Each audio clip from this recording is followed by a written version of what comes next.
Welcome to part 2 of how to draw with one line. Today we're going to focus on drawing contour lines. Contour lines are just the outline of an object or whatever you're choosing to focus on, or the bounding shape. It literally means to draw a line in Italian. If you've taken an introductory drawing class before, you're probably very familiar with contour and blind contour drawings. Today I'm doing just a regular contour drawing. I started with an object that I had readily accessible, which is my own hand, but feel free to use any shape you have around. You can do a pencil, or you can do something more complicated on your desk if you want, or something in your yard, something around your house. I like contour line drawings because you draw pretty much anything using this style, and you're not limited by the material or space that you have. You can just use any piece of paper and any drawing implement you have. So as you can see, I took my time and have slowly drawn the outline of my hand without going into any of the interior shapes at all, without defining any shadows or crossover lines where fingers overlap with one another. And the relationship between negative and positive space is really important when you're starting to draw in a one-line drawing or any drawing at all. It's a really important skill. It's really where the paper meets my hand, and that's it. Those are the shapes I've created. You can see that the negative shapes are here, and I've tried to replicate those, and the little triangle here, just like between my fingers.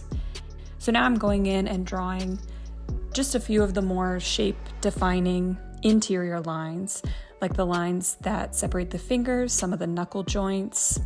Notice that I'm not doing any shading at all. I'm still not doing any sort of complicated interior things. And still, when I'm doing even these interior lines, I'm looking at my object about 90% of the time. These contour line drawings are all about training your hand and your eye to work together. So I'm not hunched over staring at my drawing. I'm really going slowly and using my eye to follow the lines where they actually are. And that way, as you can see, everything starts to just fit together like a little puzzle. And the interior lines start to match with the exterior lines. And that becomes a really satisfying exercise when you can start to take these complicated shapes and really break them down into the really elemental lines that make them up and that separate them from the background. Since I've spent a lot of time training my hand and eye to work together, I can do these drawings pretty quickly. But when I first started, it took about 20 minutes to complete a drawing, so don't get down on yourself if you can't bust one of these out in 2 minutes. It really can take as long or as quickly as you want. You can do a really quick one using really short, fast lines, or you can really take your time exploring the outline of the shape using long, more continuous lines. There's really no wrong way to do it, and all of it is helpful when you're trying to learn how to work in the continuous line style.